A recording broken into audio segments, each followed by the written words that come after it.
on focusing a lot on productivity. And so I wake up every day, throw my hair in a little bun, and then I go out the door. Or like, actually, I don't even go outside. I just sit at home and I work on stuff. And I kind of just like get uggo. Like, I just stay uggo, which is fine. Like, I don't think that there's anything wrong with like sitting around and you're cozy, but I realize like I've really been not focusing on feel good at all. It's just been a lot about work. So I just wanted to get all dolled up to make myself feel like I did something for me. 12:05 a.m. Are you in the Philippines? You slayed so hard with Dori. She was my fave, aside from Yumiko. Thanks. That's very sweet. People asking, aren't you going to stalk Michael? This is actually a ploy. I'm hoping Michael will show up here. This is a ploy to get his attention. Backstage, okay, I'll talk about Backstage literally forever, but Backstage, they never told us why they canceled the show, ever. It's like the craziest conspiracy theory. They never told us. They were just kind of like, they just ghosted us. Imagine getting ghosted by a TV show. And when asked, it was just kind of like, oh, we don't know. And it was never officially canceled. Like, we never like got an email being like, or anything being like, Backstage is canceled. It just was, they just ghosted us.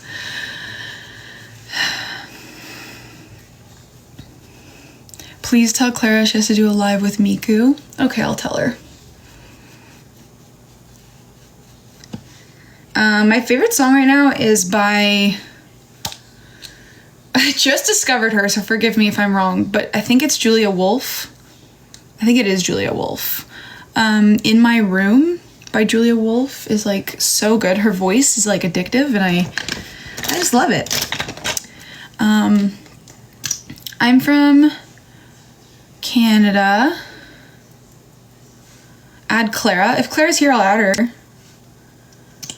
I'm gonna let anyone from Bet, like if they request, I will let them in, but if not, I'm not gonna invite anybody. Hello to the Philippines. I need Backstage back. I love that. I love holding on to it. Not letting go. Cause me. Someone said that they listened to my song way before knowing about Bet. That's so cute.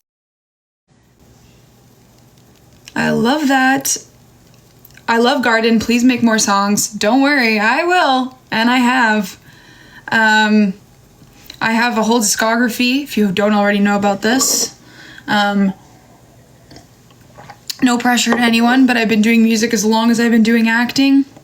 I have...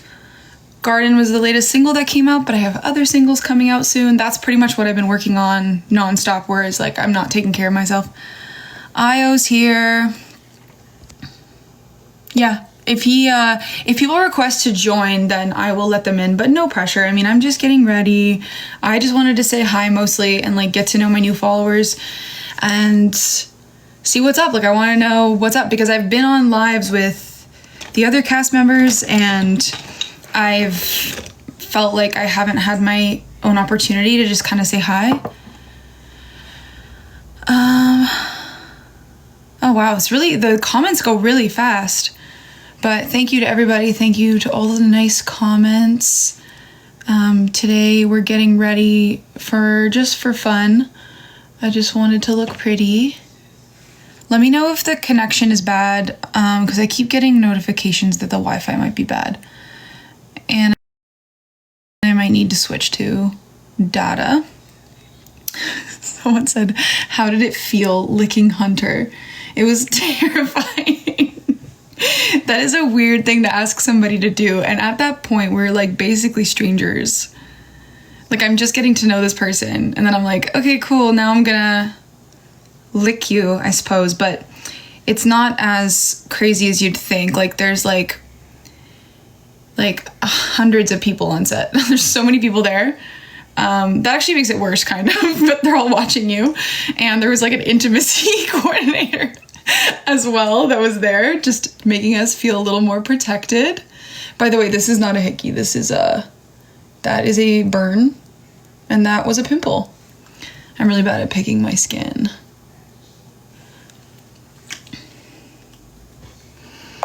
what does Carys mean? Carys is Welsh for love.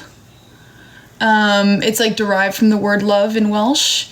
And I found it on a baby naming website when I was trying to name one of my Sims. Any fellow Simmers, gamers, I'm really into games. Kind of like Dori, I'm a bit of a gamer girl. Not as intense though. Like I only have one TV in my room and not 50. Oh my god, we have Simmers! Yay! I love The Sims. So I was looking for a name for a baby that one of my Sims was having. And I wanted her to be, she was gonna be like an alien. And I wanted her name to be like ethereal. So I looked up names that mean light or names that mean love. Like I wanted something to be, like I wanted it to be powerful. And then I saw the name Carys and I was like, wait, I love that name. So not just for the Sim, I think I did name the Sim Carys, but I was like, I'm gonna keep that in my back pocket. And then it came to the time where I had to make a decision to change my name, and I was like, yeah, I know exactly what I want to do. So that's what happened. But yeah, it means love, and I love that because it's it's my reason.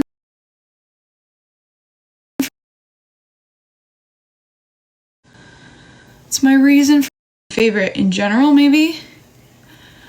My favorite that I'm in is the scene in episode 6 at the end where I'm stalking Michael and I'm crying and I run and I go to him and then he cries on my lap. That was really, really nice to film. And they put my song, like one of my songs is playing during that part of the song. Sorry, during that scene. And that was like pretty insane that they like did that. And then I was like freaking out. So that's my favorite scene that I'm in. And then my favorite other scene is probably the one in episode 8 where Yumiko is saying goodbye to Ryan. That scene just has so much subtext and it's so beautiful and emotional and real, I think, because I feel like in that moment we were all, I mean, this is me projecting, so this might not be what they think, but when I watched it, I felt like it was almost the end of filming, and part of the goodbye is kind of like, wow, like, look at this journey we've had. Like, that was probably one of the last scenes they filmed in that dorm room, and so I felt like when I was watching and I could feel that it was like a real goodbye in a way. And it was so beautiful, and I loved that scene. So that's my favorite scene that I'm not in, like in general of the whole series. That's my favorite scene. And then like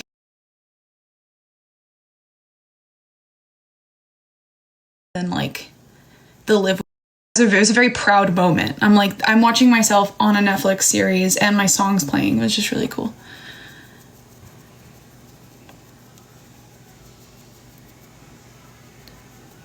Someone asked how many tattoos I have, saying I have cute tattoos. Thank you so much. I have a few. I mean, okay, well, here's a spade tattoo for all the Bet fans here. Me and Clara actually have matching spade tattoos.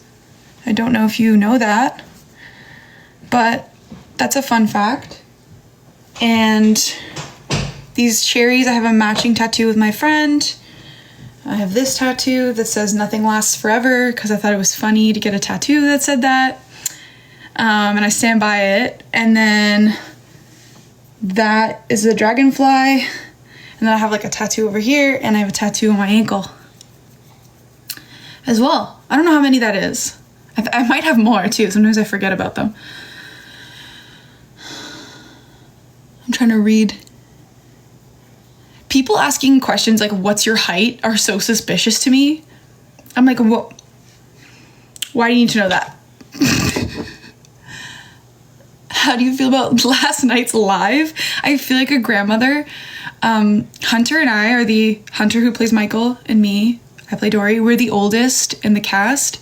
And so sometimes I really feel that.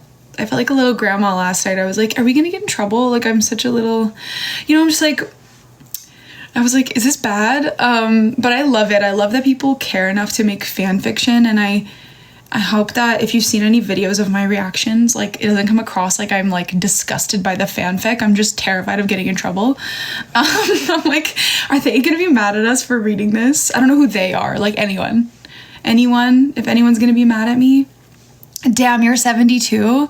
I'm a little younger than Hunter. I'm 68, but yeah. I want to be an actor. Do you have advice? Yeah, I do. It just depends on what kind of actor you want to be. Like, do you want to be on film? Do you want to do theater? Do commercials? It's all kind of different. But in terms of like following your dreams, follow your dreams. Do what you want. Oh my God. You love Don't Talk to Irene? What a blast from the past. Wait, why am I getting distracted? Okay, wait. Obviously, I know why I'm getting distracted. You are so entertaining to me.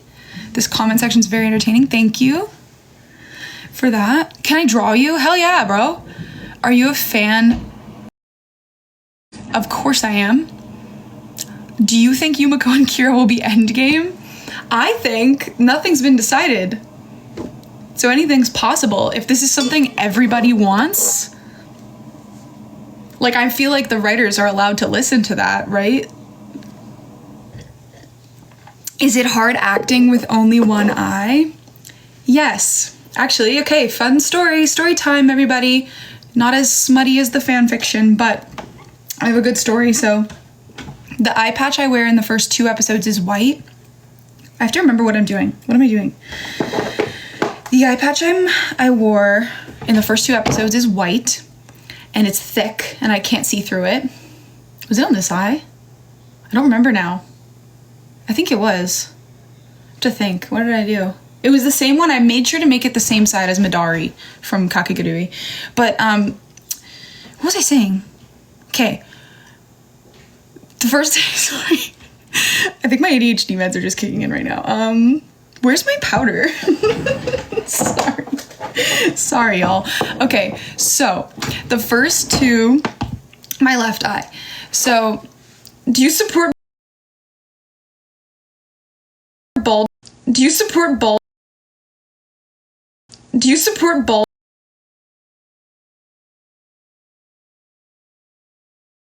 Do you support bald Riri? Yes, I love so we okay, so the first 2 episodes I have a white eye patch and I could not see. I'm on live. Is someone in here?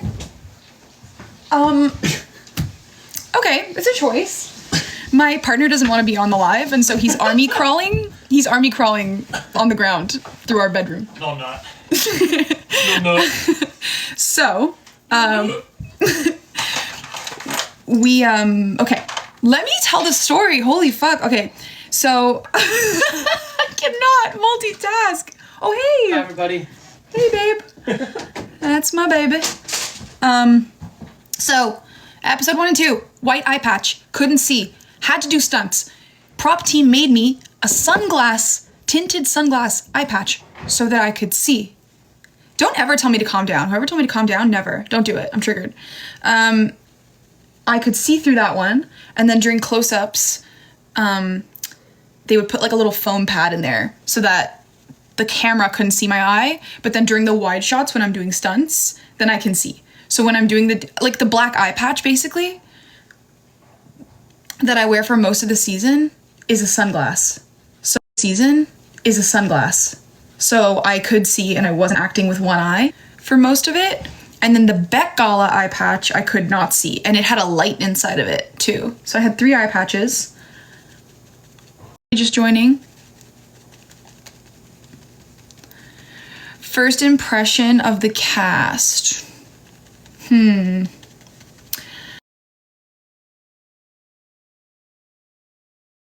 It's hard to I'll just give a few. I met Miku first and I fucking loved her right off the bat. I was a little nervous because the first time I met her was at the stunt rehearsal for our fight. So I was just kind of like, oh my God, like it was just like a lot going on and I was so nervous. And she is so sweet. Like right away she was like, I love that this is a Canadian cast, and she was so friendly, and like I felt like I knew her already. She's just like such a gem. So right away hit it off with Miku. And then who did I meet next? remember who I met in what order, but we had like a day where we all met for the first time and played games and like practiced card shuffling and card dealing. We practiced all these like gambling things. And I remember some of my first impressions, like right away I liked Onwin and Laura. I felt like right away we were like sitting on the floor trying to learn how to shuffle properly, like do the, you know, that where you like shuffle and then you make it an arch. And so I liked them right away. And then who did I meet next? I kind of right away was just kind of like, I felt good about it. I remember feeling in general like, this is going to be interesting. Like, I wonder who I'll get along with. I wonder if we'll all get along. I wonder if there's like, I don't know, it was just kind of first day, felt like a first day of real school. What was I doing next? Let me do my eyebrows. And everybody was really, really nice. Like, nobody rubbed me the wrong way on day one. No one still is really, to be honest.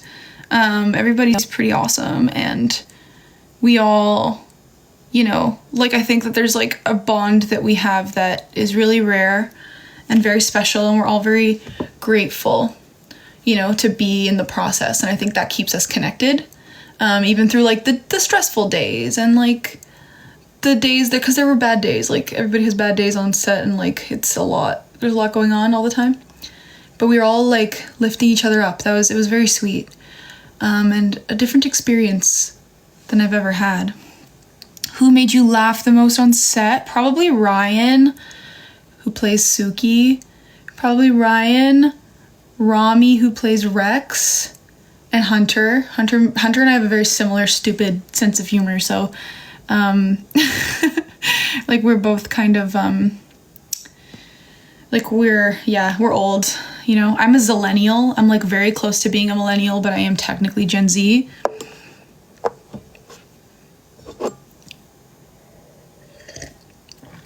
Wow, everybody wants to know who's the closest in the cast.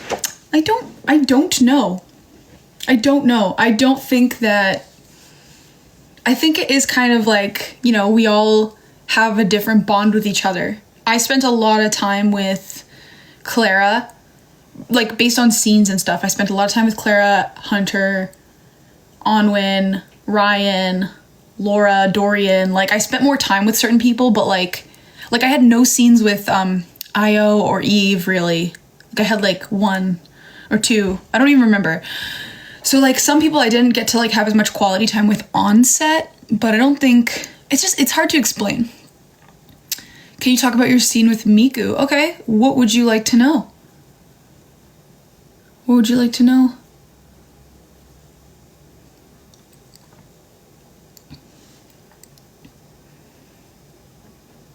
The fighting scene. Shooting the fight scene. Okay, I'll talk about shooting the fight scene. So I was so excited because this is like Dori's moment, you know, like this is like my first big moment, and I've been preparing for it, practicing. I'd never really done stunts before, so it was pretty exciting, but also nerve-wracking, but I was just determined to like do a good job. You know what I mean? I was gonna turn it out, and I remember feeling a little bit insecure because I did not, this is just a, you know, little me and you kiki time, okay? But I felt like by the end of the day, which is when we shot the fight scene, my hair had really fallen like quite a bit. And to me, when I see that, I'm like, oh, okay, well, I didn't love my hair. So anyways, I was feeling, it's funny because my hair looks crazy the whole season, but for some reason, the way it was sitting that day was like really triggering me. I don't know why I'm sharing that, but you know, it came to mind.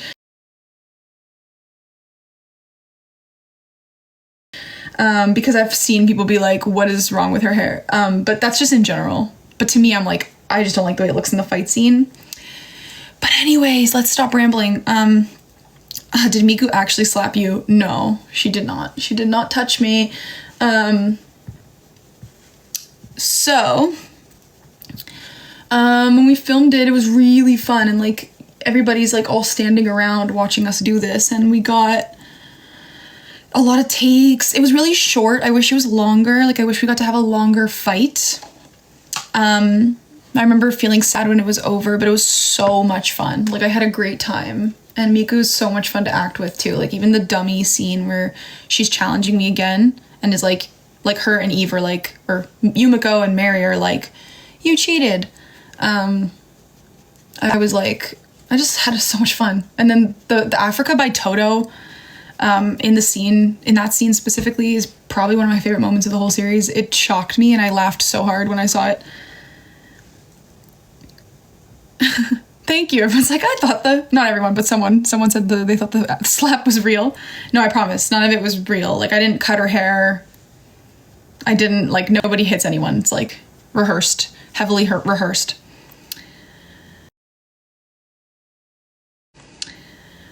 The dance battle was really fun. And okay, here's a fun thing. When I did rehearsals for these two stunts that are in the same episode, technically the dance one is a stunt, I learned.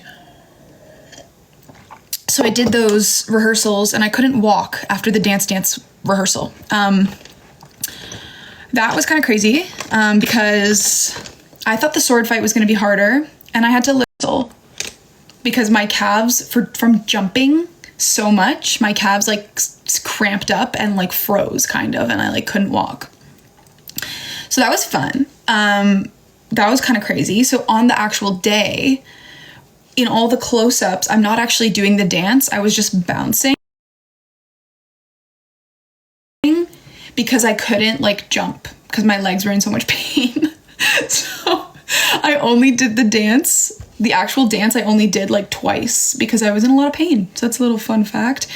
And every time they're moving lights around and stuff, I was sitting like with the medic. His name's Don. He was awesome.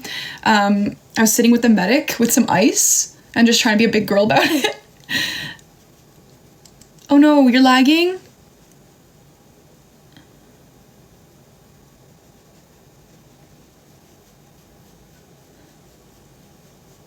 I'm trying to read, they're going so fast. The scene where Michael saw Dori's vulnerable side. Oh, when he like saw me hit the dummy. That was an emotional scene as well. I have so many funny stories from set. This was like, you know, obviously a very vulnerable scene for me. And Hunter is in it, but I'm not acting with him. Like, he's in the hallway and I'm in the gym. And so I was sitting by myself and really like getting into the space I needed to get into. I was speaking to myself kindly because I knew like I was about to go and tell myself I'm stupid probably like 100 times because, you know, takes. You have to do like a bunch of different takes from different angles, which this one actually we didn't end up doing that many angles. I think it was like 2 or 3. So I'm like preparing myself and I'm talking nice to myself and I'm just having a moment of reflection of like, wow, you know, look how far we've come. This is amazing. We get to like play such a complex and beautiful character, and you know, she's so quirky and silly and also so beautiful and complicated. And so I'm just like having this moment, a really emotional moment. And I'm ready to go on and like hit this dummy and do the scene. And I go over there and I'm hitting it. And my the first time I hit it, like I hit it really hard and my shirt popped off and flew forward and I caught it. And luckily I'm wearing things underneath, so I wasn't exposed or anything. I just kind of, the shirt just popped off and shocked me. And so I was like, ah! And I held it and I just crouched to the ground and I was like, oh my God. And then everybody, like the wardrobe and, you know, some of the other team members like ran over to me. And Hunter never saw this because he's in the hallway. Like, he wasn't here for this part. So this is all happening. And like, they hadn't even cued him to come in yet or anything. So he didn't know what was happening. So this was just me struggling with my shirt. And then they pinned it. They like safety pinned it so it'd stay. And it happened again. And then eventually they tied it, I think, like a corset. And then it was fine. So we had like a wardrobe malfunction. But it was just kind of funny. It brought some levity to this dark, you know, kind of sad scene. But it was really fun. Sorry, reading. Some of these questions are so funny. shirt doing you wrong. It's kind of my bad, because I told the wardrobe team when they were fitting me for like the Met Gala, I was like, I want you to cinch me to the gods. Like, I want to not be able to breathe in this shirt, because I just want it to like really accentuate my curves and stuff. Like, I was just I loved it and I wanted to feel myself, whatever. So I was like, cinch me to the gods. And then they did. They listened to me, and even like in the car on the way to set, I had to like lie down flat because I couldn't sit up. That's how tight my top was. So that's kind of my bad. I should have been like, maybe don't do that. And also, I mean, they're just trying to make me happy. And they didn't expect it to break. It was not a material that was easily broken. Like, I hit that dummy hard, you know? Let's see. Do you think Dori and Michael will be endgame? It's really hard to tell kind of anything right now, because we don't even have confirmation of a season 2. So I don't know. I think it kind of depends on where they want to go with the story. I think it's possible. I see a path where they're endgame, but I think looking at the pattern, even just looking at like the relationship they already have, definitely things would have to change for them to be end game, because like right now it's not a super healthy relationship. Not that it has to be end game, but I think it could change. Thoughts on Hunter's bread? Never ate Hunter's bread before. Never ate Hunter's bread before. But he made like I forget what it's called now. But he made me like a fun snack one time that I need to remember what it's called. But so I've tried that. I've tried things that he's made, but not the sourdough bread.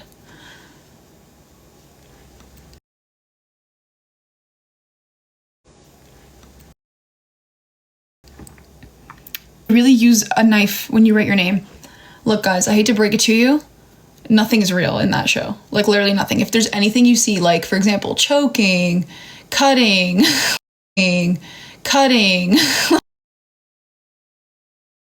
like bleeding, the pins in the mouth, like all that is fake. There's nothing real. Everything is preset. Like, I did not carve my actual name into a desk because they don't trust me. What if I spell something wrong or I do it ugly? Like the props team, special effects teams, like they all take care of that stuff because like we're not experts in that stuff. We're the actors. We just know how to go, you know, do the doodah, you know what I'm saying? Like, we just do the doodah dance and everything else is someone else's job.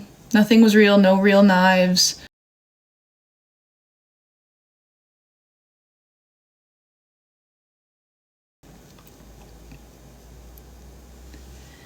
Everybody's saying I'm lagging. Okay, hold on.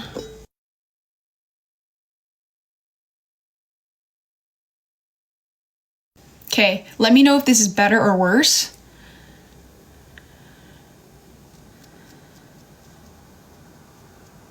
Let me know if it's better. Aw! I saw someone just said, I'm the girl whose Dori cosplay you saw. That was really cool. I hope you know that. That was one of the coolest things ever. And thank you so much. It's delayed, or is it better? Let me know, okay? You're from Backstage, hell yeah. Is there season 2? Not yet, but not. Like, they haven't said there's no season 2, but they also haven't said there is one. So one of the greatest things I think we can do to get one is to keep watching it. Like, I mean, this is, I guess, how much you want it. It's up to you, of course. But kind of what I understand is that, like, we need to spread it more, because maybe some of the numbers they want to see are, like, it just expanding and growing, like, in terms of more people starting to watch it. Does that make sense? Like, the same people watching it over and over again is good. Like, if you've watched the show 2 times, 3 times, like, that's still great. That says a lot. But they're looking for, like, new people that discovered the show and watch it. So if you know anybody you think... Hold on, I'm going to try to fix it. It was delayed now? Okay, hold on, I'm going to try to fix it.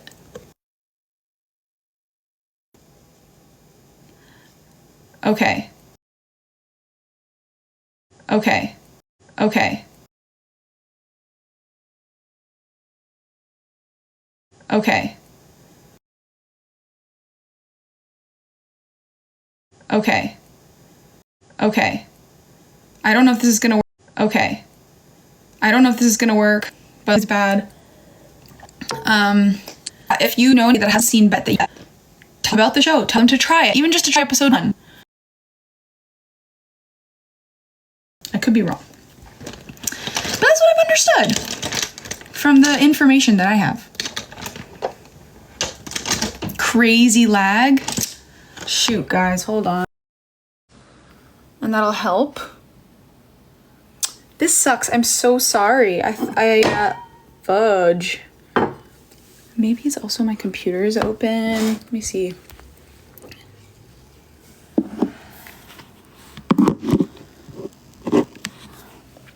How about this? How about this? Okay, let me know if this is better. I do Instagram. The audio's a minute behind. Should I exit out and go back in? It's okay now. Someone just said they're gonna cosplay all of student council. That's so sweet. It's not good. It's delayed. Okay. Maybe I will. It's a bit delayed, but it's okay. Okay. You guys are okay with that? I'm sorry about it.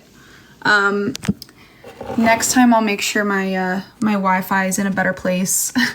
If I can just, I'll put this here so it's up higher and maybe that'll help. Okay, sorry the audio is delayed. I will fix that for next time. So hopefully it's not, you can like listen to it like a podcast and just don't look at me. My thoughts on the Yumakira kiss.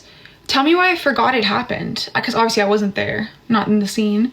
But I forgot it was there until I watched the show. It was also, we filmed it like over a year ago now. So I'm like, a lot of stuff I forgot. And so I was watching it and I was like I forgot. I fully forgot that happened. And it was a really, really amazing, like it was amazing. I'm like, that's fucking awesome. So I loved it. Huge Yumakira shipper. What's your zodiac? What do you think it is? If you know, don't say it. But if you don't, hit me. What do you think it is?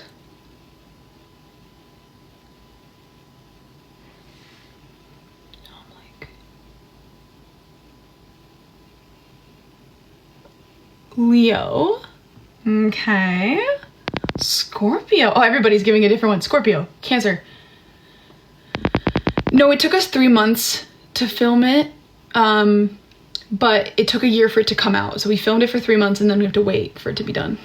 Pisces. Aquarius. Capricorn, Gemini, Libra. Okay, I'm gonna tell you. I'm gonna tell you what it is. Ready? I am born February 6th. I'm an Aquarius sun. I'm a Gemini moon. And I'm a Leo rising. If there's any astrology girlies or guides or they-these on here and you know something about that, hit it. What can you tell about me based on my sun, moon, and rising? I am an air sun.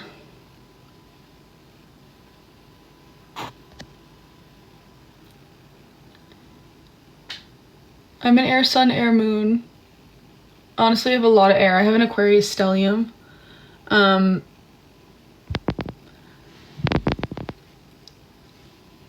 Hunter's here! Hunter's here!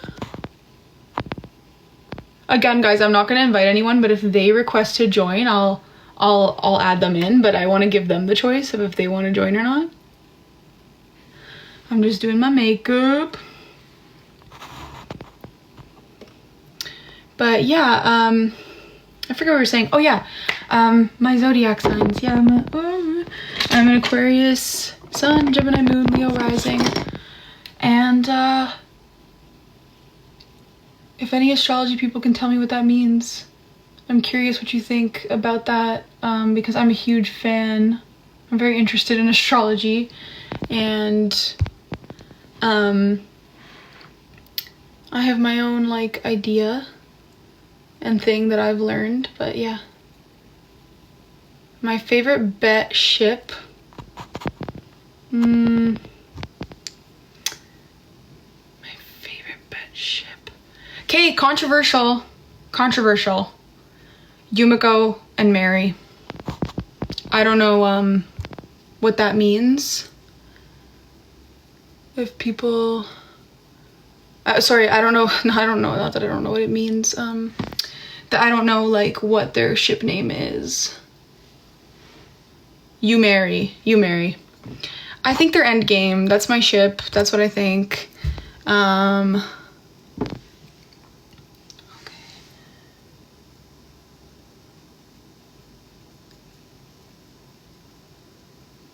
Sorry, I have to focus so hard on my eyeliner. So that's why I'm gone for a second. I'm like trying to make it even.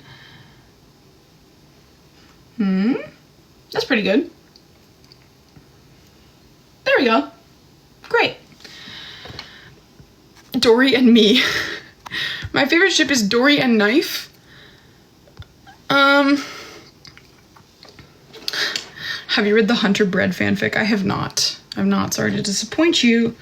I haven't read any fanfics. I've only had them read to me on the lives I've been part of.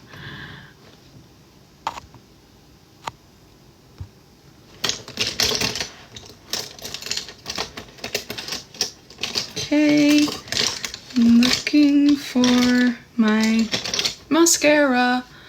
Is there gonna be a season 2? We don't know yet.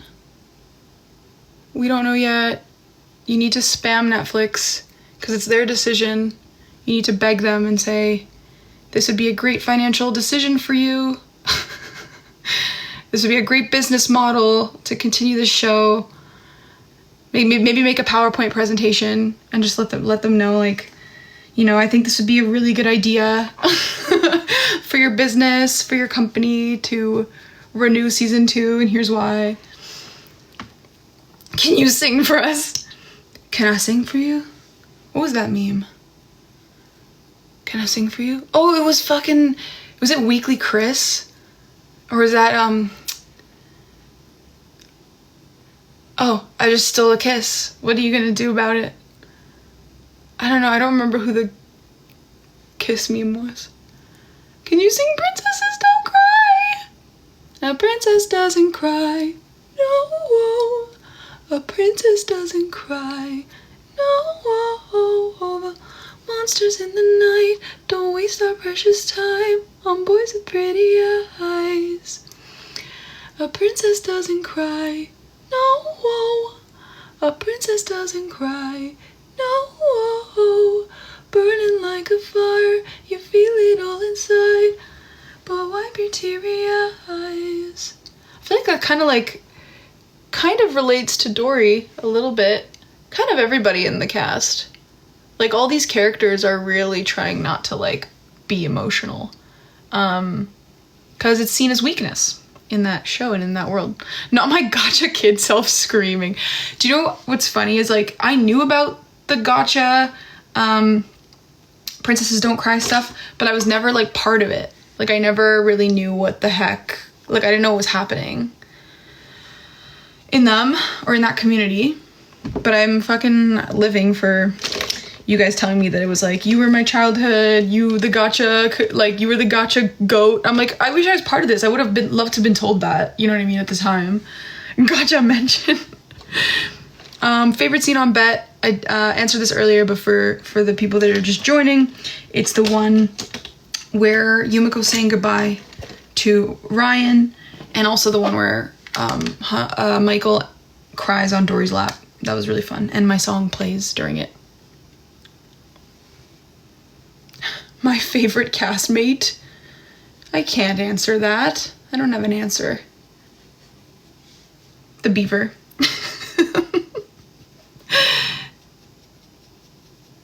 thoughts on Rykel? Honestly, never considered it. Never considered it till I saw the fans pointing out that they like want that or like that ship. Trying to think, like, do I think that's able to be canon? I kind of could see it. I think they have more of like a, like, I don't think so. Maybe like they give me like maybe perhaps lovers in a past life. Lovers in a past life maybe, or maybe like they definitely give past life connection. But maybe not this one. If you were given a chance to make a ship end game, what would it be? You marry. I think that that's kind of the best one. I think they're equally kind of neutral in terms of morality, and they like, I think eventually, right now kind of Mary is not, or maybe at the end she was. I was gonna say like she's not super loyal to Yumiko, but I think she has feelings for her. Again, this is me as a fan. I'm not confirming anything. I'm not saying this is what the actors were doing or whatever, but just from watching it. Yuma Kira, I don't think is sustainable. I think it's gonna kind of end up like Yumiko and Michael. This is again, no confirming. This isn't like they didn't tell me this is what's happening, okay? This isn't like confirmed season 2. This is like just my speculation and thoughts based on things I like to see and things I've noticed, but I think that eventually that's not going to end well. I don't know. I kind of feel like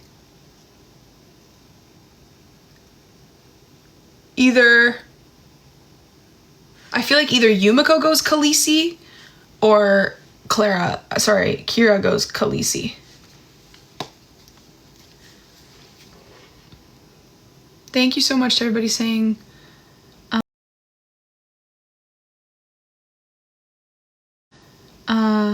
they love my character. I love you for loving. She's best. And I was saying to a few of the cast members the other day, like, I think the people that feel seen and like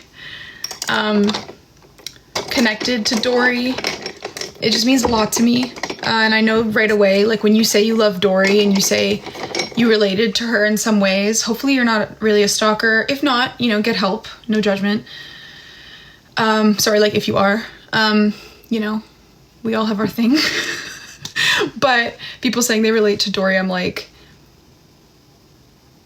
to me, it feels like you're telling me that we're kindred spirits. Like, I feel seen. So when you say Dori makes you feel seen or you get her, I'm like, then I feel like we get each other. Like, you get me. We're on the same wave.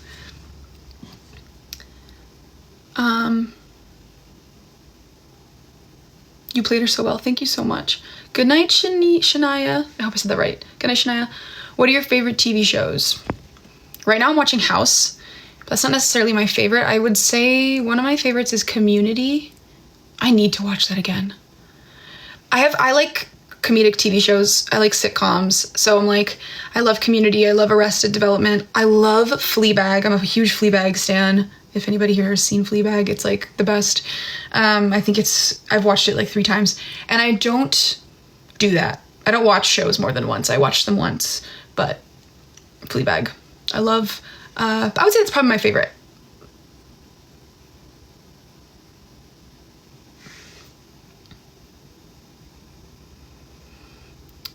Good night, Lexi. Thoughts on Midori? Interesting. So, I love Midori. I think, like, to play Dori, I wanted to understand the inspo for Dori. So, I watched a lot of content. Sorry, guys, hold on. Hard to talk.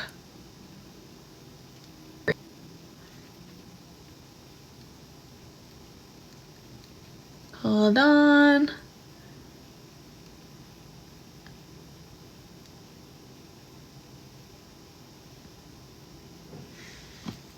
Okay. I watched a little bit of Midori in Kakegurui. I didn't want to watch too much. I watched some of her scenes because I didn't want to like it to affect me too much. But I wanted to get a sense of her. And she scared me. So although Dori was quite a toned down version of Midori, I think the fear, like the not crazy, the desperation, like I think that's what it was. Like I saw her and I know that she's like this crazy character, but what I saw was a desperation for something. Give me something. Like she's an addict. She's addicted to stimulants, kind of. Like in the anime, she's addicted to like pain. And with me, I'm like, I feel like with Dori, it's like she's addicted to the highs of like getting highs on things, not drugs, but she likes drama, she likes risk. So I tried to keep that with Dori, of her need for that next thing, that next high. She gets bored quickly. She wants something interesting to happen. She wants, even if it's destructive to her, she's like, as long as it's interesting, as long as there's risk, I love it. And that, in a way, made her, to me, once I kind of found that about Dori, I was like, oh, that makes her kind of similar to Yumiko. She's similar in that way. She likes risk, but she's too afraid to actually risk anything. So that's kind of what Dori is finding in season 1 to me. She's like, what am I willing to actually risk? What is the thing that is actually the thing I'm terrified of risking? And what she realizes is it's her heart. She doesn't want to be heartbroken. She doesn't want to be vulnerable. She doesn't want people to see her because she doesn't want to be rejected. So she's chasing this like risk and this these like highs of winning, losing, danger. She's chasing those things. But in Midori, in the anime, I feel like it's a lot more. It is a little bit explained, but that shows more about the unhinged and like chaotic side of these characters. And I really wanted to focus for Dori on like the inner reason behind that. So yeah, I hope that answered your question, but I definitely felt very proud to play a character inspired by Midori. And there were a few things I saw in her that I'm like, I naturally just started to do. Like she does a lot with her tongue, like those freaking like those anime videos or whatever, the cosplay videos.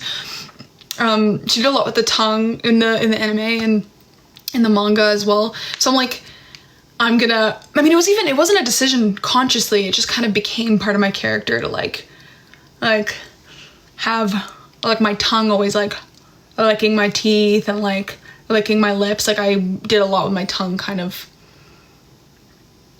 Midori is also about the dynamics, right? Not about who's inflicting pain, right? And of course, so actually the question I get a lot is, or the comment I get a lot is like, why isn't Dori obsessed with Yumiko? And like, I miss that Midori was obsessed with Yumiko and I want her to be obsessed with Yumiko. And to that, I say, give it time, because I don't think like Dori, I think the seed was planted with Yumiko. It just didn't grow as quickly into like an obsession. But there are, to me, like when I was playing Dori, I'm like, I am obsessed with Yumiko. Not in the same way Midori is, but I am obsessed with Yumiko. She is a threat to me. She's a threat to me. She's a threat to the person that I want to be close to. She's a threat to my status. She's a threat to my identity. So instead of being obsessed with her as like a, love thing, like in a romantic way or in a sensual way, it could develop there. And there is a little bit of that. I mean, if you saw the like Toto by Africa part of episode 3, there's something there. Like we nod to those things for sure, but it wasn't the focus of this season. And I think that doesn't mean it wasn't there. Like in my character development, my choices, like Dori is obsessed with Yumiko. It's just like right now there's a lot of rage around Yumiko existing. So for her, it's more about, I want to destroy Yumiko. But love and hate is a thin line. I think that also, like I said, Dori and Yumiko are very similar in a lot of ways, but Yumiko's more so she will bite, and Dori is a little bit bark. She will bark and not really bite, and Yumiko's showing that she can bite, and that's threatening to Dori's identity as like, I'm this tough guy. I'll do anything. I'll throw knives. I'll do duels. I'll freaking fight anybody. She's not really, she's kind of all talk. So that was, yeah. Any other questions? Are you going to collab with the others later? I don't know. I said like, if any of them join, I will let them in. But like, if you see any of them in the chat or anything, I'll let them in. I just, I don't want to like, if they do join and they don't request, I'm not going to invite them because I want them to, I don't want to put pressure. If they want to join, they'll join. Are you happy that Are You the Girl from Backstage comments are gone? No, actually, I love that people still hold on to that show and still love it. I love that it's been 10 years and that show has left an impact. That's something that like as an artist, that's all you hope to be able to do is to put leave an impact on people, and the fact that that show resonated with people for how small it was and how like short it was, like that means so much to me. And I'll always be proud of that. What happened to, yes, I'm also in Workin' Moms. Okay, so what happened to the therapy dog? That's a great question. So what I decided happened to the therapy dog is, okay, so let me tell you a little story. This is a bit of a vulnerable story. And it's a little scary, but I feel like I want to tell it because, it's real. So when I was a kid, I was like 3 years old or 4 years old. So I was very, very small. I was a little baby. And my grandmother and my grandfather found these like little baby kittens at the farm. And they brought 2 of them home for us and for me. And I had just watched this like Mickey Mouse TV show where Mickey Mouse was using the animals in his boat to play music. And he was like playing xylophone on the cow's teeth. He was using a donkey to like, he was turning the tail to make the music come out of the donkey's mouth. And then he was using a cat. He was throwing a cat above his head to make a sound. And I walked up to the kitten. I'm actually going to cry saying this. So I walked up to the kitten and I grabbed it by the tail and I waved above my head and it scratched me and it ran away. And it broke, of course, the freaking cat, like during when I'm telling that. I know this is like such a fucked up story. It kills me. I hope you know, like this wasn't like out of a sadistic want to hurt this kitten, of course, because I'm like a child. I didn't understand. I thought the kitten was gonna make music. Like I really genuinely didn't understand that was what was gonna happen. And I was upset and the cat ran away. It was fine. I didn't like hurt it or anything. I know this is so messed up. I know it was okay. But then after that, I was like a little traumatized. I was scared of cats. So what I decided happened is that like Dori did something similar with her therapy dog where she like was a kid and like maybe grabbed it in a weird way and it bit her. And then she might have like it was like chasing her around or something. I don't know. Like I made it so that it was like kind of a similar thing, that it was like an accident.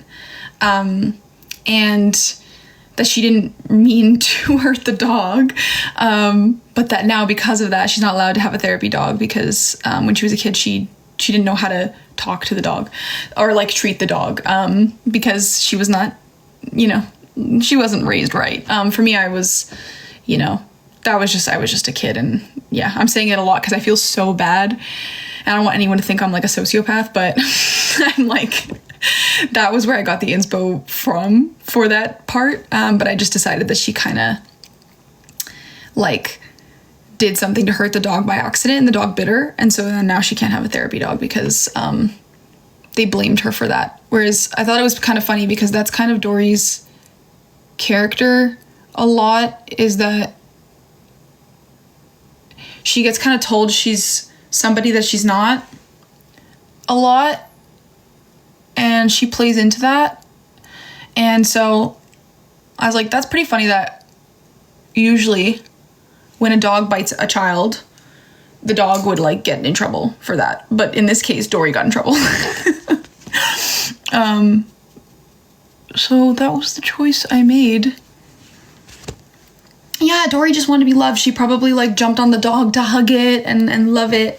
And yeah. How did you feel about the House Wars? That was the one with the cards. I call that the Yu-Gi-Oh episode. I love it. I loved filming that. That was really fun. What kind of shows and movies do you enjoy? I have a pretty wide repertoire of things I enjoy. My favorite movie is the 2003 Peter Pan. So I'm not like a cinephile. I'm not pretentious about movies. I like silly, stupid movies and TV. And I like campy shit. But I also love, like, when I watch a movie, if someone's like, this movie will make you cry, then I love movies like that as well, because I'm like, holy shit. Aviva, I love you. Hope to see more of your acting. Thanks, Queen. Me too. I do have quite a few things. If you do want to see more of my acting, I am in a few other projects other than Beth that are pretty cool. That I love. Like, I loved Don't Talk to Irene. I play a bully in that movie. That movie is really, really cute and sweet and wholesome. And we talked about Backstage. I was in a campy tween drama called Backstage back in the day. Onwin, not my Peter Pan, I know. Guys, I'm very protective about Peter Pan. I love Peter Pan. That was what got me into acting. I wanted to be Wendy in Peter Pan. I never got the opportunity, but maybe one day. I still think I could play the older Wendy. Like, maybe I could play, like... No, sorry, not the older Wendy, but, like, Wendy's mom. Or I could play Tinkerbell. You know, if they do, like, another Peter Pan adaptation. I still think I could be in one, but that's, like, my dream. Or even on stage, like, maybe I'll do Broadway. Who knows? Because I do sing as well. I just love to do Peter Pan. Cute and sweet and wholesome. I played a bully. Yeah, the movie is wholesome. I'm the antagonist. I'm the bad girl in that movie, but the movie is not about me being great. It's about I'm not good in that movie. Can we hear you sing? It's so awkward to sing. I don't want to end up like Halsey with that video in the mall. But I have lots of singing videos. Do I have lots of singing videos? I have videos of me singing on YouTube and stuff. I don't know if you're interested. I'm a huge fan of Bet. I love your role. Thank you so much. Can you speak French? Ouais, je peux parler en français. Quand j'étais petite, I'm a bit rough, a bit rusty. J'ai étudié le français depuis la première année jusqu'à la 12e année. Alors je suis I'm not fluent. Decline. I'm not fluent, mais je peux parler bon. I don't practice. Je peux parler un peu et je peux avoir des conversations. Anyway, je parle un peu de français, mais pas très bon. Mais si j'ai pratiqué plus, je pense que mon français devrait être do you see? I'm struggling. But if I practiced, I think I could get it back. You sound fluent. Yeah, I think that je pense que si j'ai pratiqué plus, je pouvais être fluent. I don't know what the Stop, you're hurting yourself. I know. Why are you not spying on Hunter? Well, I tried. It's a lot harder to do in real life.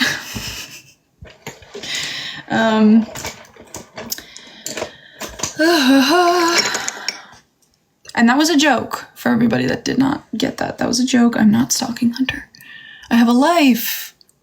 I am a lot more evolved, I think, emotionally than Dori. Hi, Alex. What languages do you speak? Okay, so I speak a little bit of French, as we've covered, but not very well. And then I speak a little bit of Italian. I grew up Italian. My family is all Italian, so I speak like a dialect of it. Like they're all from like a farm. They're all from like farm towns near Naples, Italy. So they speak this dialect called Napolitan. So I speak a little bit of that. What's your sign? I'm an Aquarius. Speak Italian right now. Okay. Ciao, io mi chiami Aviva. Soy Dori. On bet? How do I say on? I don't remember how to say on. Io vuoi un cornetto di pistacchio gelato per me, piacere. Are you sure you're Italian? I am Italian. Were you born in Italy? No. But my family all speaks Italian. But like, so, oh my God. Were you traumatized with Eve's story last night? No. I think I was more like afraid we're gonna get in trouble. I just don't want to be in trouble. When's your birthday? February 6th. Hi, Misha. So how did you come up with your artist name for Carys? So for anybody that's just joining, I did answer this earlier, but I'll answer it again. But I'm a simmer. I play Sims. Anybody else? Sims? Tell me. Love the Sims. I was playing Sims. I was naming one of my new babies, and I was on a baby naming website, and Carys was on there, and I loved it. It means love, and it's derived from the word love. Oh, thank you for all the roses. Thank you so much. Thank you to everybody that's been sending me nice gifts. Yeah. What was I saying? Oh yeah, and then I saw that name and I was like, wait, I really like that name. Not just for my sim. I like that it means love. My name, Aviva, means light and springtime. And we're gonna unplug the TV. And I liked that if I were to have to change my name, I would make it something that also means something like that, like love or light. So I saw that and it means love, and I was like, okay, keep that in my back pocket. And then I ended up wanting to change my name, and there you go. Does the cast ship you, Makira? I can't speak for other people, but I do. I ship them. Aviva, lore drop. Lore drop. Who's the youngest in the cast? Get a load of this. Miku. Crazy. Like, literally crazy. I can't believe the whole time I was in disbelief. Like, I am 20, at the time I was 26. I was 26 years old when we filmed. I'm 27 now. And the whole time I was just kind of like, how is this 19-year-old girl carrying this show on her shoulders? She is a lead. I was an asshole when I was 19 years old. Like, holy dude. Yeah, dude, she was 19. She's 20 now. She was 19. Yeah, dude. You're surfing. Thank you. Welcome back. I know, dude. Yeah, she's the youngest, and she was the lead of the whole thing, dude. Yeah. Everybody freaking out. Okay, so the age of the cast, I can't remember everybody's age, but I'm pretty sure Miku, Ayo, and Eve are the youngest, and Clara. So the lead four are the youngest. And then I know that me, Rami, who plays Rex, Onwin, who plays Riri, other people, Laura, who plays Runa, like, we're all the same age. We were all kind of like 98, 99. So we were all like 25, 26 years old when we filmed. And then Hunter is 72, obviously. Did you really like Hunter's face? Yeah. I did. I thought she was 15. No, she's lying. She just lied.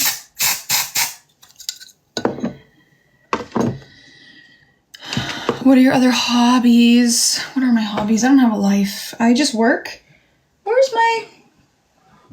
Where would that bag be? Hold on. I'm looking for my hair bag because I need my brush. Where is it? Oh, here it is. Okay. Is Clara the loudest one? No. It's actually Dorian, who plays Chad. He has a lot of energy. Who's the most chaotic? Who's the most chaotic? Probably Dorian. Probably Dorian. My favorite backstage ship was Jackson Miles. Clara's like 23. Whose character do you like the best? That's a really hard one. Everybody's character I feel is so distinct, and I'm not just saying that. That's something I'm like, it's a hard question to answer. Because I like them all for different reasons. But I think probably my favorite character is just personally, if I was like a fan of the show, I think I would love... obviously, this is not just me being narcissistic, but I think I would love Dori because I played her. So I obviously, if I was watching me play her and I didn't know me, I'd probably resonate with her. But so stupid. Aside from that, I think my favorite character is probably Ryan. Thank you. Ryan, played by Io, is one of my favorite characters. Riri is one of my favorite characters. And Suki and Rex are my favorite too. I know that's not one favorite. Flex your tattoos, please. Okay, I will. So we have cherries. That's a matching tattoo with my best friend. I have a spade tattoo. I don't know if anyone's noticed this. For everybody just joining, me and Clara have matching spade tattoos. And that was a very cute, impulsive thing we did on the last day of filming. This one, says nothing lasts forever. Because I thought it was funny, because it's a tattoo, lasts forever. Well, not forever. I'm going to die one day, but... And then this is a dragonfly from my grandmother. And this is like I have like 2 matches and a flame. And I have a tattoo on my ankle.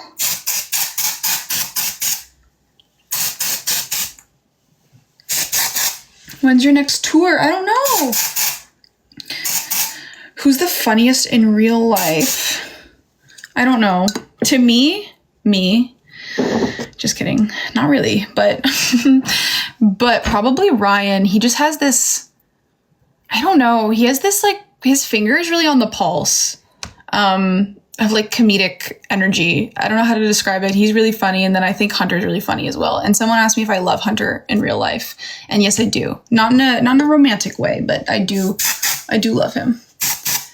We were working together so much, and we bonded a lot on set, and that was very cute. Thank you to everybody saying nice things. Hi, Jasmine. Clara and Miku's relationship off camera? I don't know, because I'm not with them. Okay, I think that's fine. I'll just curl it. Do you feel that most people... Oh, wait, no, I wanted to see that question.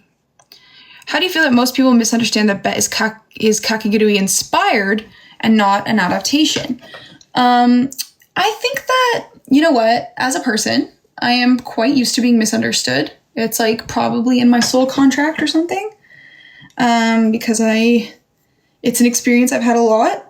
So to me, what I've learned is that if people don't want to understand you, they're not going to. And that's okay. Like, not everybody needs to understand you or understand what you guys are doing, like, or what we're doing. And that's okay. Like, if they think that, like, they'd rather watch... Is this even on? It's not. I didn't turn it on. That was so silly. If they don't get it, that's okay. Like, the girls that get it. And we don't need everybody to understand that. I think if they wanted to understand, they would. And people usually who are, like, committed to misunderstanding something, you can't change their mind. Like, they don't want to see it, so it's okay. Hi, Angel. I find it funny with the Runa allegations. I know that was really funny. I feel like I was part of, when that was happening, we all saw it. But we decided actively not to say anything because we just thought it was really funny that we wanted to see what more people would say if they thought Rex was Runa. Yeah. Hi, Kezia. Get some sleep. I made my teacher watch bed and she loved it. That's awesome. No, Laura is not 15. She's just trolling. Laura's one of the oldest. She's the same age as me. I think she, just turned 27. Sorry if I'm exposing her. Your favorite season of Bet to Film? Probably season 1. Who's the shortest in the cast? Who's the shortest? I don't know. Maybe I should know this, but I don't. Like, I can't remember. Hi guys.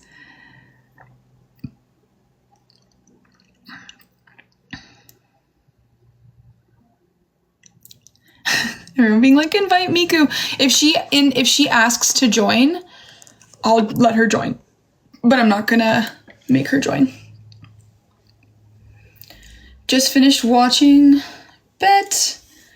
That's fucking awesome. Thank you for watching. Your eyebrows, Aviva, they match your eyes so well. You're gorgeous. Oh, thank you, me. Thanks. How did you feel in the fanfic last night? I was worried we were going to get in trouble, but I love that people feel passionate about the characters so much so that they, like, imagine their own kind of, like, reality for them. I think that that's really special, and I want to encourage creativity. I, too, was a fanfic writer at one time, and Clara gives 5'4" energy. That's probably pretty accurate to how tall she is. But yeah. Are you related?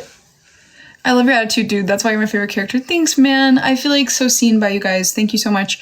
Someone wrote something, but now I forgot. Oh, Bet's #1 in Philippines. Like, rock on. The Philippines have been going hard. Going hard in the paint, dude. It's been awesome to see. Who's the tallest in the cast? I don't know. I have no idea.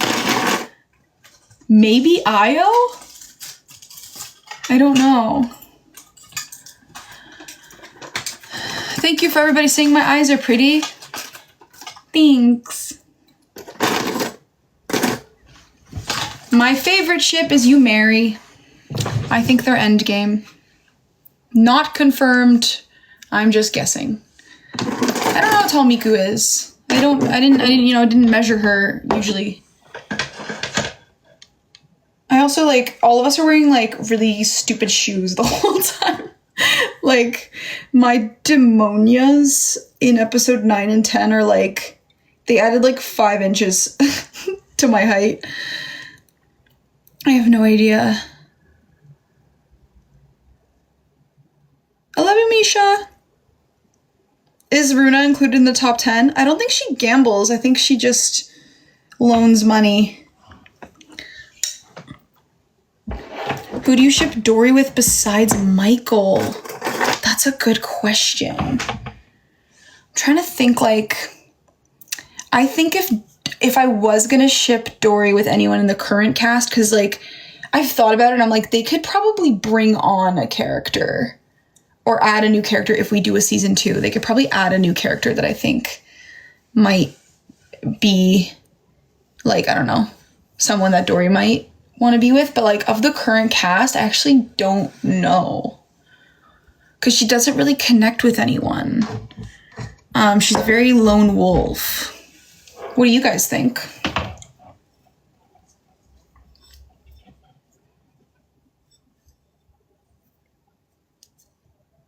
Thank you. Someone said my songs are awesome. Thank you so much. You guys ship Dori with Chad? I want Dori to love herself. Me too, bro. Me too. That's really funny. I feel like I can see the Chad thing. I saw some edits of Dori and Chad. I just feel like they give more like sibling energy to me. Dori x self-love. I kind of agree.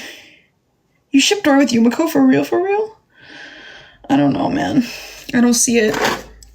But you're allowed to feel that way, obviously.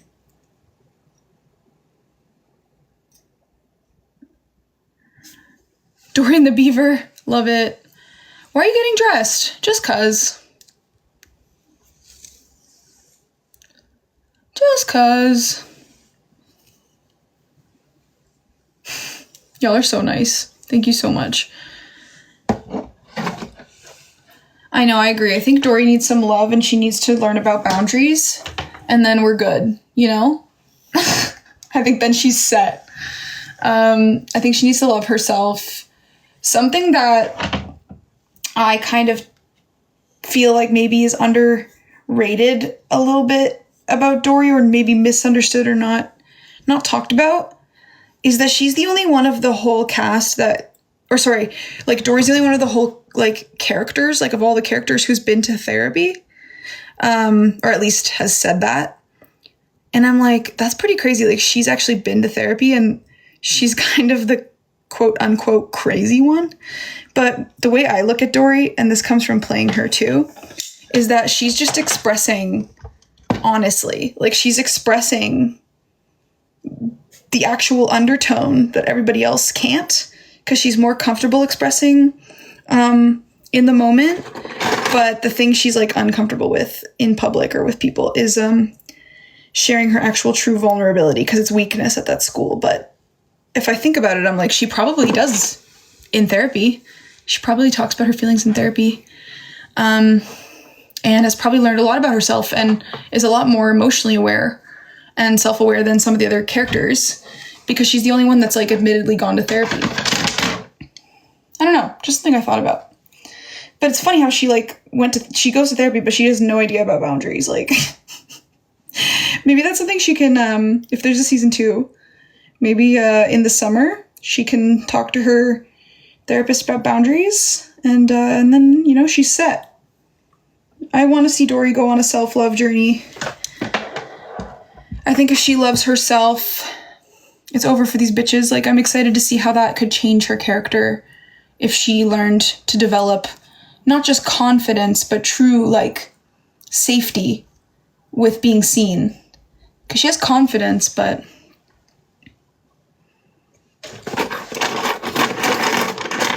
just cause. Are you as bored as Dori? Yeah. Not really, but I do have ADHD. Lol. Dori and the eye patch, period. Do you think she's gonna have to break up with her eye patch eventually? Like, if Dori goes on a healing journey, maybe she has to, like, wean off the eye patch, bro.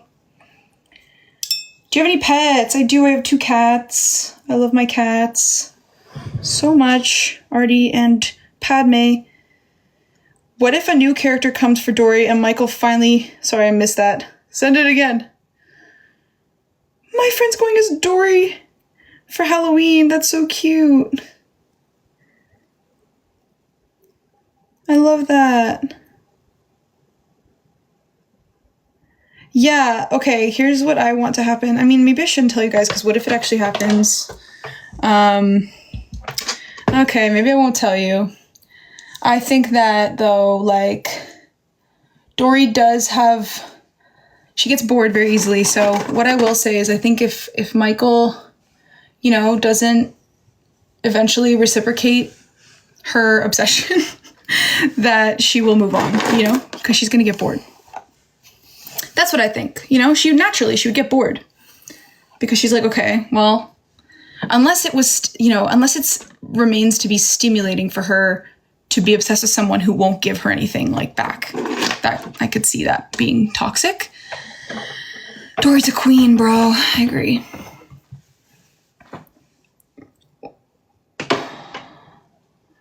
Oh, that's a really cool question. What makes Dori attracted to Michael? So originally, this is my character work. These are things I decided when I was building, Dori as a character.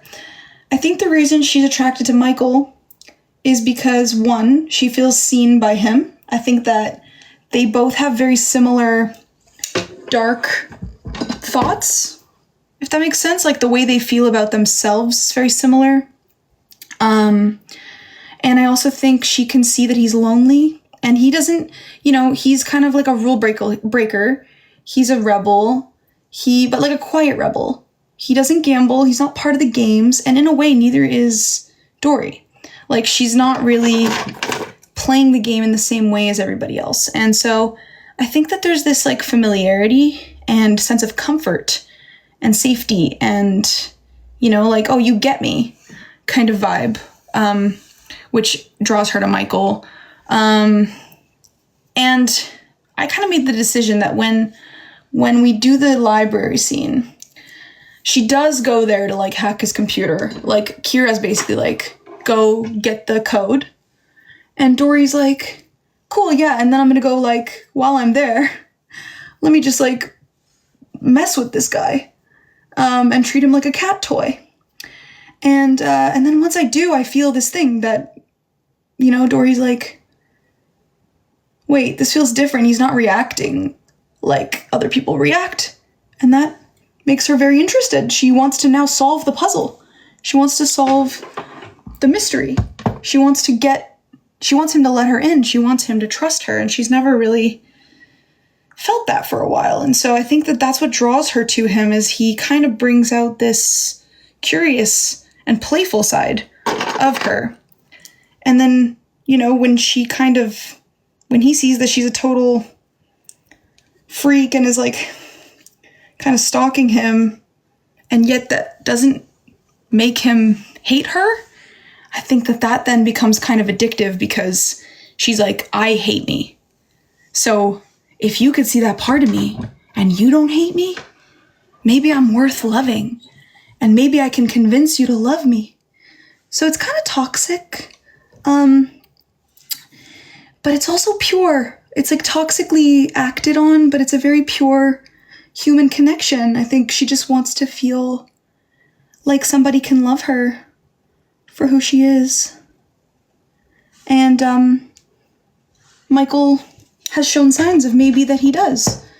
I don't know in what way, but I think he definitely, Dori can sense that there's something about her that also he feels safe with, which is not something she's used to. She's used to people being scared of her, but deep down she knows she's not dangerous. So the fact that he kind of trusts her and feels safe with her and relies on her makes her feel normal and like a friend. And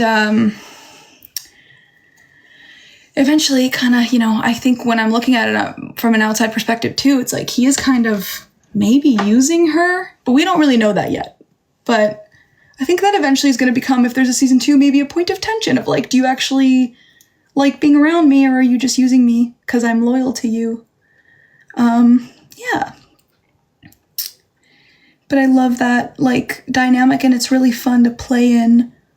There was so much we discovered, like on set too. It was really fun.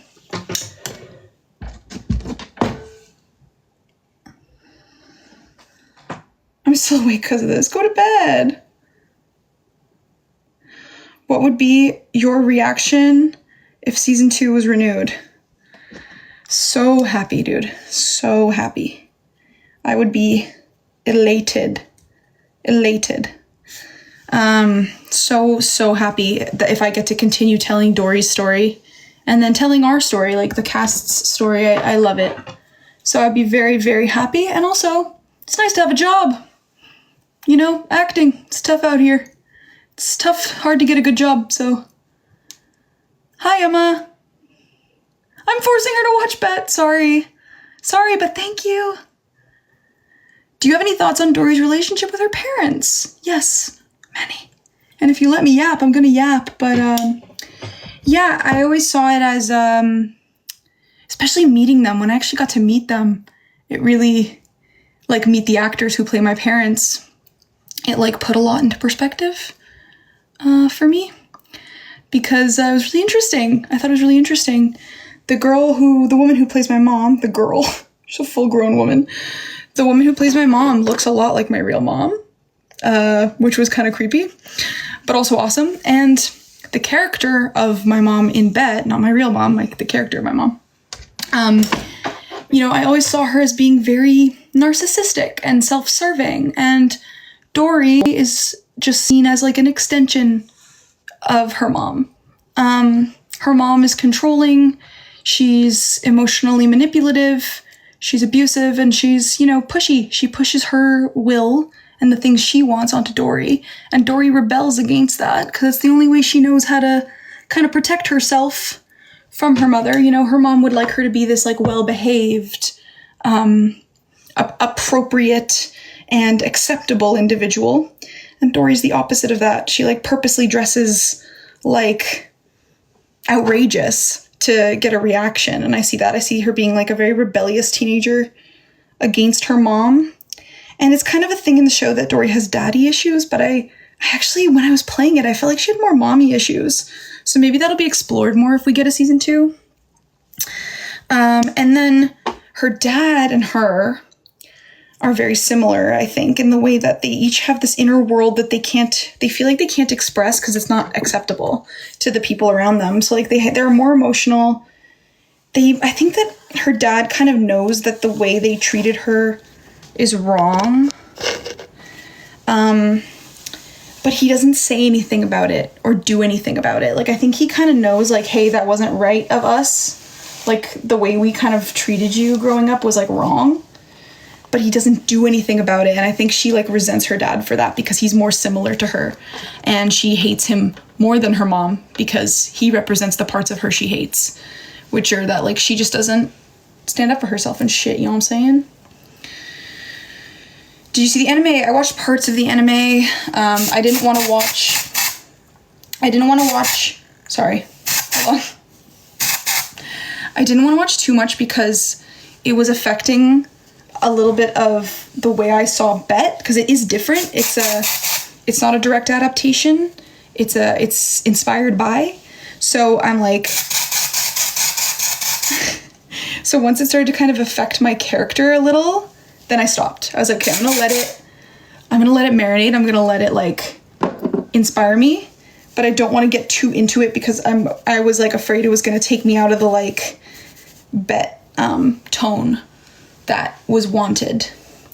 Yeah, they're both good. They're just different, exactly.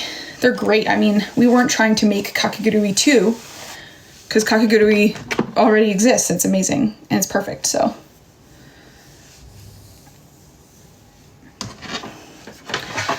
I started my acting career when I was... Ow! Oh my god, I just burnt my finger. Fuck.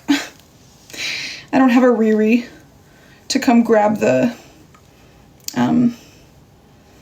barrel of my curling iron and throw it across the room for hurting me. I wish I had one of those, but not really. I love Onwin. I don't remember what the question was. Oh, I started my acting career.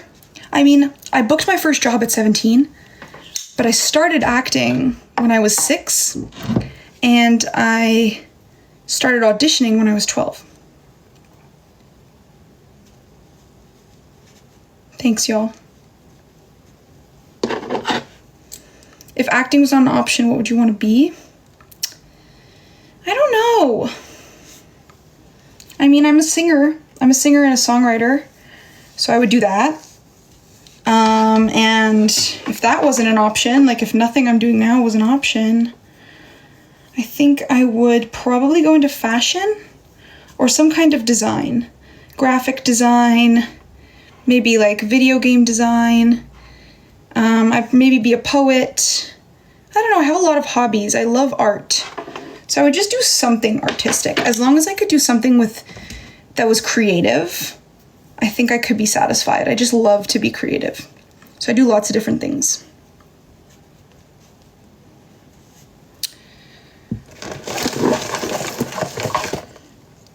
What time is it here? It's 1:30. Okay. I don't even know when I started this live. I do still play Sims. I'll do this way.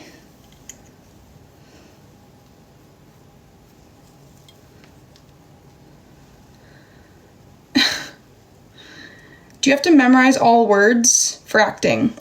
Yes. Yes, you do. So, you do, that's kind of like what I say with that. Someone else said this. This wasn't my quote. I learned this in an acting class. But showing up to set, knowing your lines, is like showing up to tennis with a tennis racket. Like, you can't play tennis if you don't have your racket. So you need to know your lines in order to actually act. Like, that's not the acting part. The acting part happens after you learn your lines. So for me, it's always been drilled into me that you need to know. You need to know your lines. That's number one. But it's like the most basic part. Like, that's like, you absolutely have to learn your lines. And then at the same time, though, that's the least important part. That's just like what you have to do. The actual skill of acting comes after. We're gonna go this way with this one.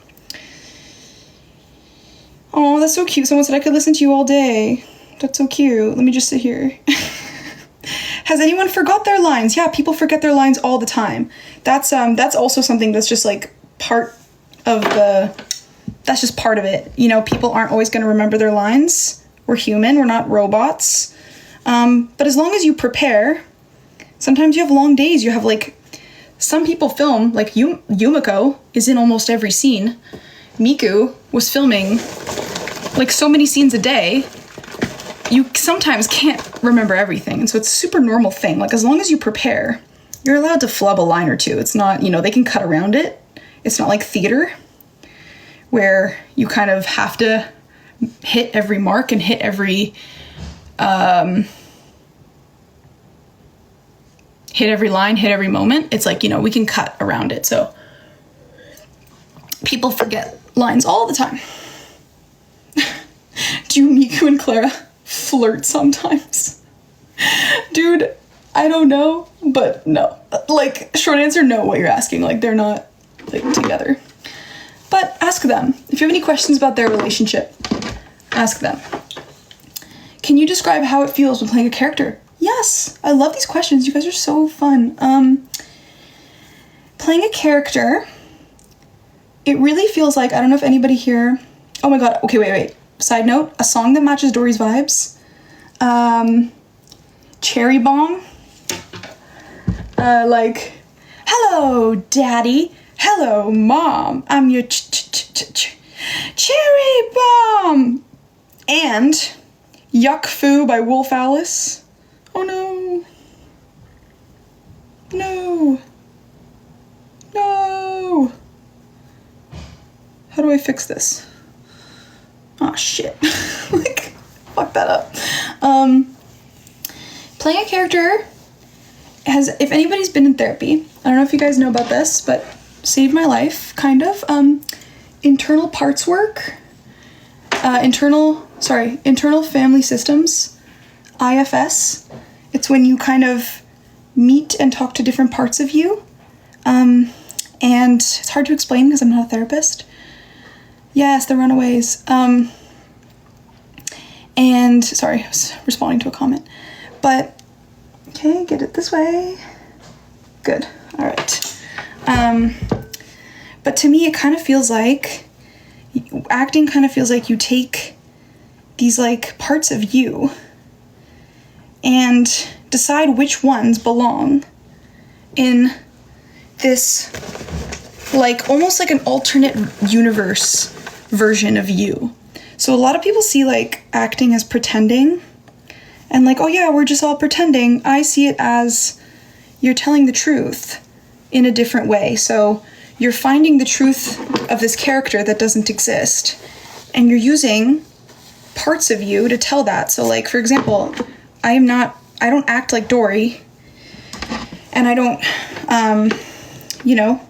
have the same values or thinking as Dori, but there are parts of me that do, that get it, that, oh my god, bro, this sucks. All right. There are parts of me that get Dori, and like when I put those parts of me together, they create Dori. And then you just omit other parts. Like for example, with Dori, she gives in to most of her impulses. She doesn't really hold back. Whereas like for me, I am a little more mature and some of my impulses I recognize are not appropriate or actually what I want to do. But Dori doesn't have that part of her. So I just omit that when I'm playing Dori. I'm just like, okay, cool. So we're not gonna, it's basically me, but it's just like me with mods. And then when you make a character, you kind of like pick what mods the character has that are all like, they all come from you. Does that make sense? Like I'm not pretending to be somebody else. I'm taking parts of me and building a kind of Frankenstein monster of all these different parts of me. What preparation did you do for Dori? Preparation I did for Dori. I did a lot of journaling. With like, what are her wants and dreams? What are her biggest insecurities? How did she grow up? Like a lot of like preparation of like backstory and solidifying kind of different things. Like, I don't know, asking myself questions, almost like an interview. You do like a little interview with yourself. And I was like, if someone were to hurt her, like if someone hurts her, is her instinct to run and hide or to attack? If someone were to love her, is she comfortable with that? Is she not comfortable with that? How did her parents treat her? And a lot of this stuff you kind of make up. Like you don't get that stuff in the script. That's part of like being an actor. There's certain information you get from a script, but a lot of the stuff you kind of have to make up and choose and make decisions about what you want for the character. Let's do this one. Let's do this way. We're gonna go this way. Yeah. Are we gonna have more background on Dori's life in season 2? I hope so. Oh, I was just listening to Garden and Casino. Thank you. Thank you so much. The support of my music means more than you know, because I know that you love Bet. I know that you love, a lot of people are now new followers of me because of Bet. So when people are also listening and discovering my music, that just means a lot. Super, super bonus. So thank you. Okay, well, that didn't really stay. Sunrise or sunset? Sunset. I love Live With Yourself. Thank you so much. Me too. Any characters you want to see in season 2? I don't know. I mean, everyone. Everyone that's already here in season 1. And, what else do I want to see? Oops. If we have a season 2, I'm trying to think, like, what dynamic do I think would be fun? Like, who could be added to the pot? That would be fun. Oh. I'd have to think about that.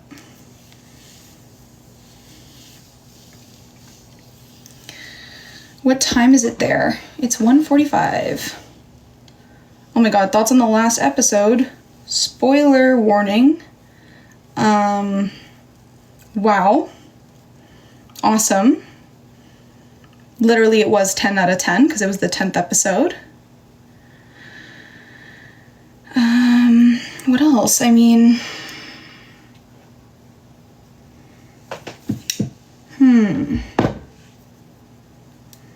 what do I think about it? I mean, I'm really glad Yumiko went through with what she did because I think it makes it more interesting for season 2. Do you think Michael will talk to Yumiko in season 2? Oh, for sure. What will they say, though? We don't know. Yeah. I don't know. I have a lot of thoughts about what I would want to happen in season 2, but we don't even have a season 2 yet. Did I not set... I didn't even put setting spray on. Okay, I'm just letting this dry. Let me do some hairspray. Thoughts when Katie slapped Kira. Wrong. Wrong. Shouldn't have done that. Bad. Will you post a pic of your final look? Yeah, for sure, dude. Yeah, for sure. Yeah, for sure, dude. Oh my god, any fun memories while filming? Bet. Literally everything. What was a fun memory? First one that comes to mind. You know what? This was really funny. When we were filming that scene in episode 2 where Yumiko gets up, she turns around and the whole student council is there, standing there and just staring at her. We kept laughing during that scene and making jokes, and we got in trouble a little bit. we just kept laughing, but that was like one of the first things that was like one of the first like little like, oh, this feels like we're friends like moment of like when you're in the back of the class and you're just like whispering and laughing and the teacher's like, hey, quit it, we're trying to work. Is the beauty mark real? No, I just draw it on, I like it. And if you had to switch roles with any other character, who would it be and why? Let me be fucking real as hell right now. Yumiko or Kira? Oh, because they're the, leads. And, it's fun. It's fun to tell. It's fun. I want to be on camera the most as possible. I want to tell my story. I want to act as much as possible. So that would be my favorite to do.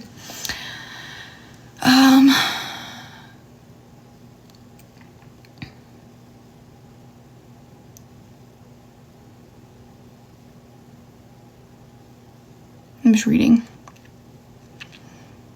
Do you think Michael will get his revenge on Yumiko? I think it could kind of go either way. Like, I kind of hope, again, this is not confirming anything. I don't know anything. There's no talk of season 2 or what's going to happen in season 2 officially. This is just my thoughts as a fan, an actor. But I really hope we get to see Dark Michael. I hope that Michael goes and has a villain arc. That would be really fun. But I think his character could kind of go either way. Either he I don't know. I actually don't even know what the other way would be. Yeah, I don't know. I kind of feel like I read a comment. Dark Michael. But I hope that they eventually become friends again. Like, I really love Yumiko and Michael's friendship, so I hope that comes back. Were there any deleted Dori scenes? Yeah. Not like important ones, but there were a lot of little moments I had that were cut. And that happens with every show. Like, that's not, everybody in this show, like every show, everyone has things that are cut.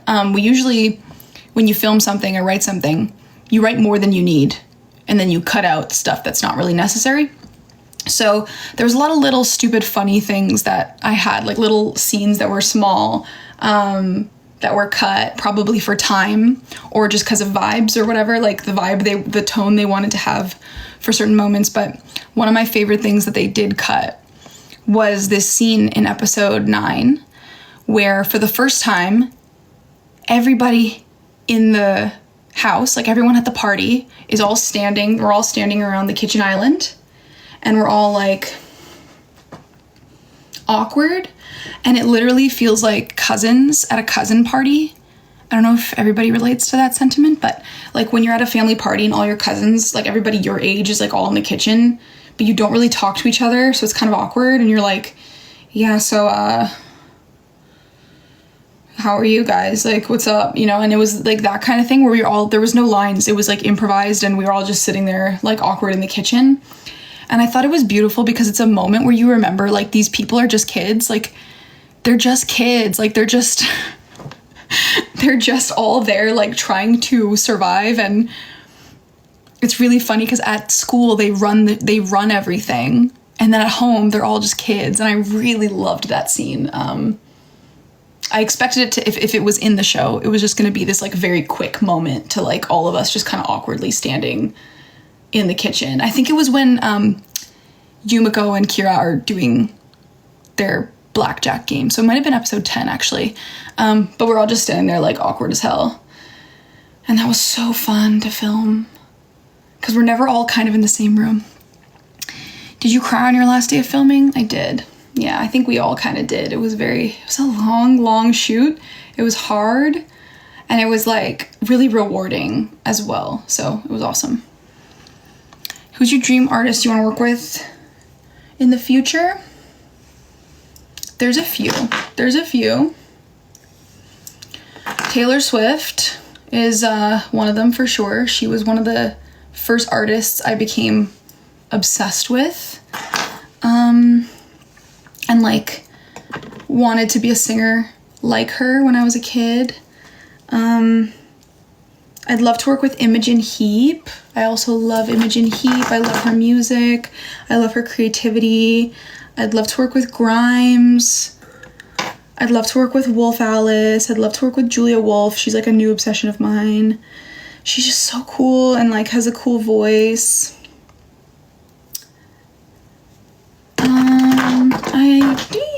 I'm sure there's more, but those are kind of the first ones that come to mind. What kind of character do you want to play next? I kind of created one for myself with my music. I'm playing in my next kind of music video. I'll tell you, it's like a little secret, but in my next music video, I'm playing a princess, a queen.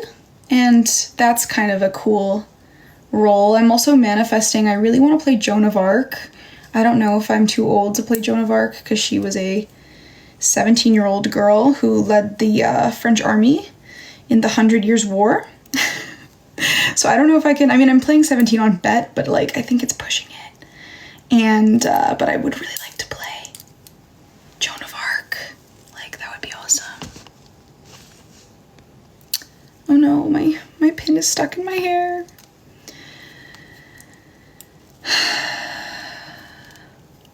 Who's the funniest and loudest in the cast? Honestly, it's a close call. It's a close call on who is the funniest.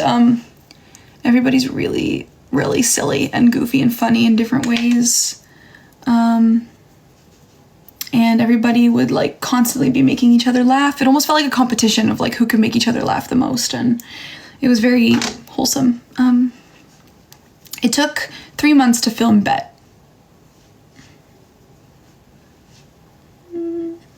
Okay. Oh no, that one didn't really turn out. That's okay. Season 2 hopes. Hi Laura. Season 2 hopes that we get one. I would love that. Favorite scene in the show is episode 8 with Yumiko saying bye to Ryan, and episode 6 where Dori runs to Michael and he cries in her lap. I loved that. That was, I think, such a beautiful moment. And my song is playing in that scene. It was cool to work with Simon. It was very cool. Why are you ignoring me? I'm not. It's going fast. I'm probably gonna go soon because I'm almost done getting ready and I actually have a lot to do that I'm avoiding. I have homework to do. Good luck with your homework. Bet was a risky idea at first. I don't know. I actually don't know if it was or not. Did you get to take any of Dori's costumes home? No. I didn't get to take any parts of Dori's costume home. None of them. I didn't get to take any of them. Bye. Bye, Shelby Potatoes. Hi, Yasmin. Good night. Good night, people going to sleep. Oh, Hunter described it as risky. I mean, it was. I mean, any kind of new show. It was. I mean, any kind of new show. It was. I mean, any kind of new show. It was. I mean, any kind of new show with something that people already love. Hoping that we can maybe add like another dimension to it. But you never know. Like, people could have received it badly, and it might not have translated. Good luck on your electricity and magnetism homework. Wish you the best with that. When was the last time you got together with the cast in person? Recently. We see each other pretty often. I'm trying to think, when did I just see them? I just saw Onwin like pretty recently. And we went for dinner with some of the cast recently as well. Like, we do keep in touch and we hang out and we talk. And I saw them all at the screening, of course. Okay, let's see what this looks like. And then I'm probably gonna go. Oh, there's more in the back. Okay, wait. Okay, it keeps asking me to say something, but I don't know what it means. So that's why, if you were the person that was like, why are you ignoring me? I'm just not saying stuff because I don't know what it means.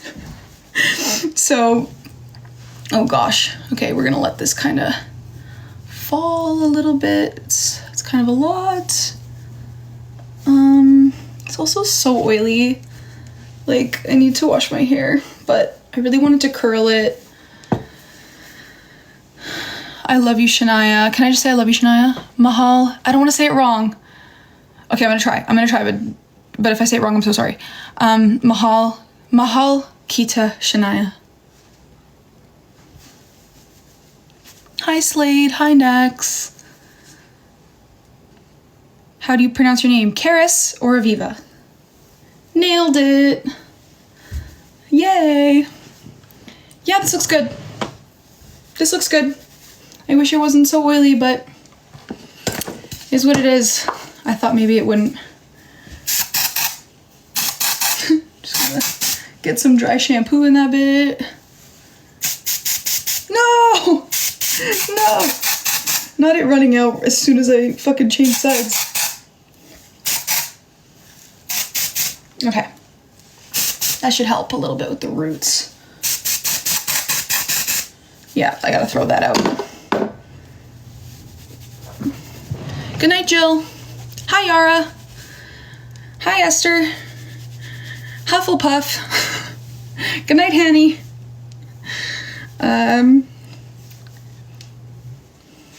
Yeah, we should try a live with everyone. That's going to be really annoying for everyone's ears, I feel like, because we're all just going to be yelling over each other, but we should do it. Hi, Joel. Why won't this stay there? Okay. All right. I think this is good. I feel good about this. Put some jewelry on, and I've done it. I got ready. Even when I didn't want to. Oh, that looks good. I'm happy. Thank y'all. Thanks for saying I look pretty. I'm sure you look really pretty too. Thanks for being here and for bearing with me and asking me such thoughtful and beautiful questions and supporting my music and supporting Bet. It really means so much. Like, I recognize and the cast recognizes that this is something that's like rare. This is rare. To have people be so passionate about something that you've created is not seen often. It's something people dream of and want so badly when they make a show. And so I hope you know that you've really made my dreams come true in so many ways. So thank you. And good night, good day. And I will see you soon. And yeah, thanks again for everything. Bye, guys. Good luck with your final exams. Bye.